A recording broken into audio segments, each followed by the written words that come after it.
Beshem Hashem Naaseh Venatzliach. Aujourd'hui, nous parlons de Shmuel dans son enfance. C'est à Rosh Hashanah que Hana mit au monde l'enfant pour lequel elle avait tant prié. Voyant qu'il était faible, elle ne partit pas en pèlerinage avec Elkana, son mari, comme elle l'avait toujours fait. Lorsqu'il grandira et sera plus fort, dit-elle à son mari, je l'emmènerai au temple comme je l'ai promis. Fais comme il te plaît, lui répondit Elkana. Reste à la maison avec cet enfant jusqu'à ce qu'il grandisse et devienne plus fort, et que la parole d'Hachem s'accomplisse en toi. À quoi faisait-il allusion dans ces derniers mots? Avant que Shmuel ne vienne au monde, on entendait une voix céleste annoncer chaque jour. Un guide se lèvera en Israël et son nom sera Shmuel. Évidemment, chaque mère appelait son fils Shmuel, mais lorsque l'enfant grandissait, on ne voyait rien de remarquable dans sa conduite.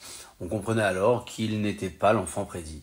Hana, elle aussi, donna le nom de Shmuel à son fils. Mais lui, quand il grandit et qu'on vit sa conduite exceptionnelle, on dit c'est probablement lui que la voix céleste nous annonçait.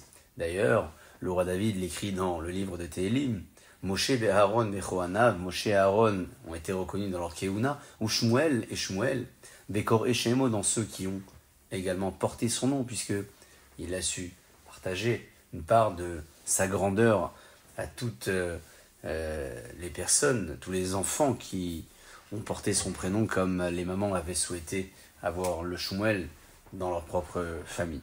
Lorsque Shmuel atteint l'âge de 2 ans, sa mère l'emmena au temple de Shiloh. En entrant dans le Mishkan, donc le sanctuaire, il vit des personnes qui attendaient l'arrivée du Kohen pour égorger donc leur sacrifice.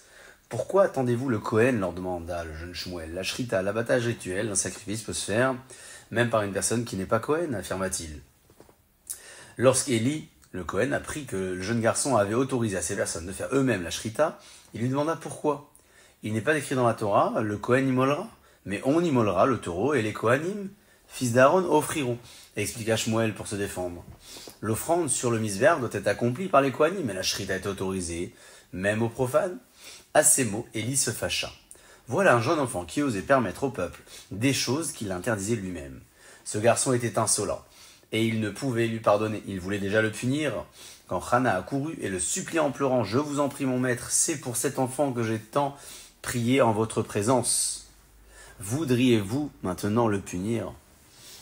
Je prierai Hachem pour que tu aies un autre enfant, lui répondit Élie.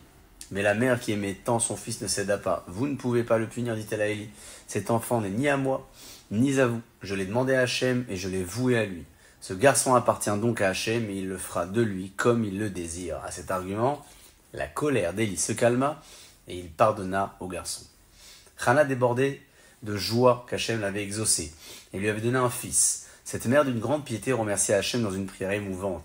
L'inspiration divine reposa alors sur elle et elle prophétisa ce que son fils ferait pour le peuple juif. Elle vit aussi alors tout ce qui arriverait à la nation jusqu'à la fin des temps. Cette prière de Hana est pleine de louanges et de remerciements à Hachem pour toutes les merveilleuses choses qu'elle prédit. Elle pensa dans sa prière aussi à d'autres, parmi lesquels Korach et son assemblée. Ils avaient été engloutis vivants par la terre et souffraient terriblement de leur punition. La terre s'était entr'ouverte pour les ensevelir et depuis, elle ne faisait que les secouer de haut en bas continuellement. Ce n'est qu'après la prière de Hana, quand elle dit « Hachem fait descendre à l'enfer et remonte », que la terre cessa de les remuer. Grâce à elle, leur longue souffrance prit fin. Pour rappel, Korach était l'ascendant du prophète Shmuel. Hana demanda grâce aussi pour sa rivale Pénina. Après la naissance de Shmuel, Hana avait mis au monde encore 3 fils et 2 filles. À chaque naissance d'un enfant chez elle, Pénina en enterrait 2 des siens. Lorsque celle-ci vit qu'elle avait perdu la plupart de ses enfants, elle vint demander pardon à Hana de l'avoir rendue malheureuse autrefois. Tout en larmes, elle la supplia de prier pour elle que ses 2 derniers enfants ne meurent pas comme les autres. Hana ne garda aucune rancune et implora Hachem d'avoir pitié de sa rivale et de lui laisser ses enfants en vie. Il mérite de mourir, le dit Hachem, mais puisque tu as demandé qu'ils restent en vie, je te l'accorde, ils ne mourront pas, mais ils seront considérés comme s'ils étaient les tiens. Voilà pourquoi il est écrit « La femme stérile donna naissance à 7, et la mère de nombreux enfants fut désolée. » En rappel à l'histoire de Hana qui était autrefois stérile et qui a eu des enfants, et Pénina, sa rivale, qui avait des enfants et qui les a hélas perdus pour certains d'entre eux. Ainsi s'achève l'histoire de Hana et Elkana avec la naissance de cet enfant prodige, premier prophète d'Israël, appelé Shmuel Hanavi. Baruch Adonai Le'olam. Amen et Amen.